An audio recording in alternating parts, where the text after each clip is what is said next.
옛날 옛적 제가 백수이던 시절에 어머니께서 자주 하시던 말씀이 있습니다. 에이, 그렇게 방구석에 처박혀서 핸드폰만 보고 있을래? 나가서 땅을 파봐라. 돈이 나오나. 중국에서 도굴꾼들에 의해 송나라 동전 5톤가량이 발견됐다고 합니다. 예, 돈이 나옵니다 어머님. 오늘의 교양만두는 땅 파서 억만장자 되기 삽가능한 대륙의 도굴꾼에 대해 알아봅니다.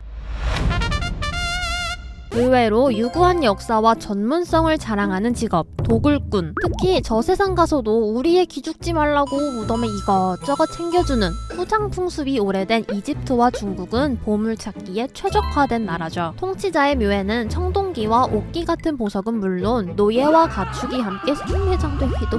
거기다 땅덩어리도 오지게 넓고 왕조가 수차례 바뀐 중국은 도굴꾼들의 천국 그 자체. 중국에선 도굴죄로 최대 사형까지 때릴 수 있다는데요. 그럼에도 2017년부터 3년간 적발된 도굴 범죄가 3,480여 건, 현역으로 활동 중인 도굴범은 약 10만 명.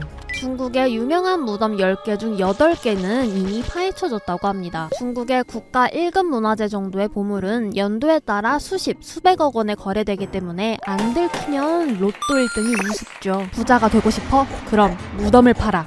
오죽하면 이런 말이 있을 정도라는데요. 얼마나 부자가 될 수 있냐고요? 2015년 체포된 도굴왕 야오위종씨. 3대에 걸쳐 도굴을 했던 그는 아버지에게 풍수와 지리를 배우고 금속 탐지기와 3D 입체 영상기를 동원해 기술적으로 도굴을 했답니다. 중국 정부가 지정한 국가급 중점 문화재 보호지역인 선사시대 홍산문화유적지를 30년간 집중 도굴한 결과 옥용, 옥팔찌, 옥대, 옥벽 등 2천여 점의 유물을 득템하셨습니다. 특히 옥용은 제사 때 쓰이던 신물로 추정되는데 디자인이 뛰어나 문화사적으로 가치가 높다고 합니다. 이 모든 걸 액수로 환산하면 약 850억. 팀장님, 저 오늘부터 야오위종 씨의 밑으로 들어가겠습니다. 사형당했대. 원조 도굴왕은 삼국지의 조건달 아니 간홍 조조입니다. 당시 군대에 돈이나 물자가 부족하면 도굴을 감행하는 분위기가 있긴 했지만 당연히 비공식이었음. 근데 유생 진림이 쓴 경문에 의하면 조조는 군사를 이끌고 직접 능묘를 파헤쳐 관을 쪼개고 시신을 드러내고 보물을 훔쳐갔다.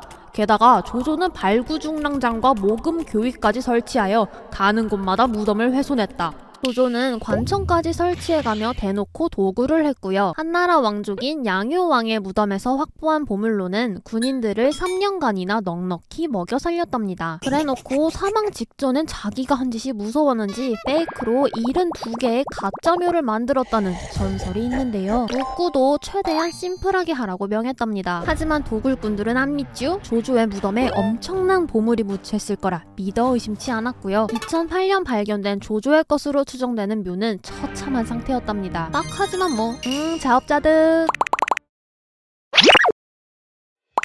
이쯤에서 도굴의 대륙왕 만선생께서 아날로그 도굴 테크닉을 알려주겠답니다. Follow me. 일단 괜찮은 고묘를 발견하면 은폐, 엄폐 작업에 들어갑니다. 타긴 무덤 근처에 1. 옥수수 같은 큰 작물을 심거나 2. 임시집을 짓거나 3. 가짜 무덤을 만든다. 그리고 이 안에서 몰래 조금씩 목적지까지 지하 통로를 뚫는 거죠. 2010년 실제 이 방식으로 하남 산문엽의 객국묘가 도굴당하는 사건이 있었는데요. 그들은 수직 10m를 판 다음 무덤의 핵심 부위까지 2km 지하 통로를 뚫은 뒤 부장품을 싸그리 긁어갔답니다. 고고학자들에 의하면 지하 통로를 뚫을 때 압축식 폭탄 등 군사 장비를 활용했으며 작업 기간은 1년으로 추정된다고 합니다. 자식들 그 열정으로 공부했으면 서울대를 깎겠다. 다시 돌아와서 이렇게 개고생해서 팠는데 무덤이 가짜라면 개킹받겠죠? 무덤은 최소 10m 이상 뚫어봐야 이게 찐인지 가늠할 수 있다는데 땅을 간보기 위해 낙양삽이라는 도구가 애용됐습니다. 도굴꾼이 발명했지만 고고학자들이 더 애용한다는 이 삽, 말발굽에서 모티브를 얻었다는데요. 반달 모양의 철을 나무 자루에 끼우면 지하 수십 미터를 뚫고 지층 구조까지 뽑아내는 미친 성능을 자랑합니다. 이때 딸려온 흙이 이물질이 많이 섞이지 않은 생토라면 꽝!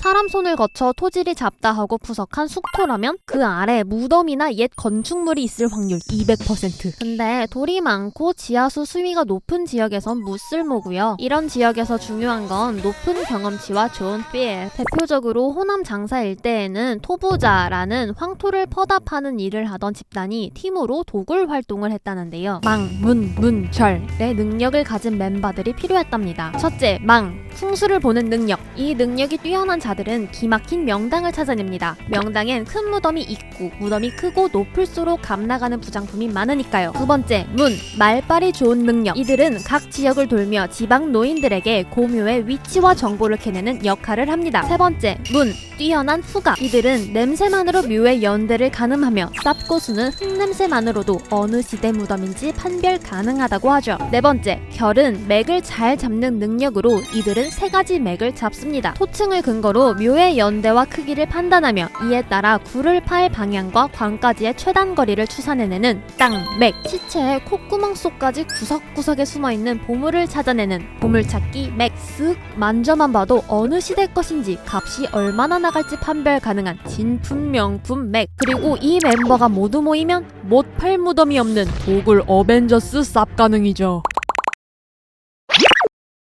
그렇담 대체 이 훔친 물건을 누가 사주는 걸까요? 한때 우리나라에선 도굴품 유통이 이런 식으로 이루어졌답니다. 1단계 도굴꾼들이 장물아비를 찾아가 1차 감정을 받아 헐값의 문화재를 판다. 2단계 장물아비는 사들인 문화재를 전국적으로 돌리기 하거나 해외 밀반출 뒤 현지에서 정상적인 유통 과정을 거친 것으로 꾸며 재반이 판다. 최종적으로 한껏 올려친 값으로 박물관이나 개인 수집가에게 판매한다. 특히 중국 문화재는 해외 경매에서 자주 발견되는데 1980년 7월 런던 소더비 경매에서 대명 성화연간에 제작된 청화 화해 항아리가 265만 파운드에 낙찰. 1984년 4월 스위스 대명 영락연간에서 만들어진 청화 천구병 42만 파운드에 낙찰. 1990년 5월 홍콩 명영락대 만들어진 조롱박형 쌍화 쌍이병은 홍콩 달러 500만에 낙찰. 당시 홍콩 경매에선 오전에만 164점의 중국 도자기가 거래됐다고 합니다. 전 세계로 뻗어나가 하나 되는 밀거래. 문화재 밀거래 반대에 앞장섰던 뉴욕 메트로폴리탄 박물관 전 연구원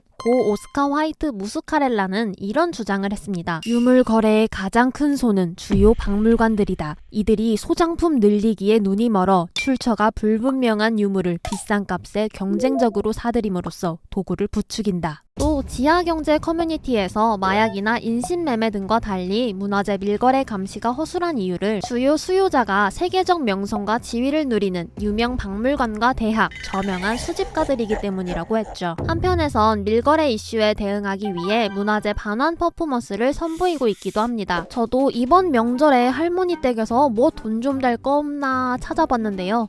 저거 도자기가 아니고 요강이네. 오늘도 퇴사의 꿈은 곱게 접어 하늘 위로 교양만두였습니다.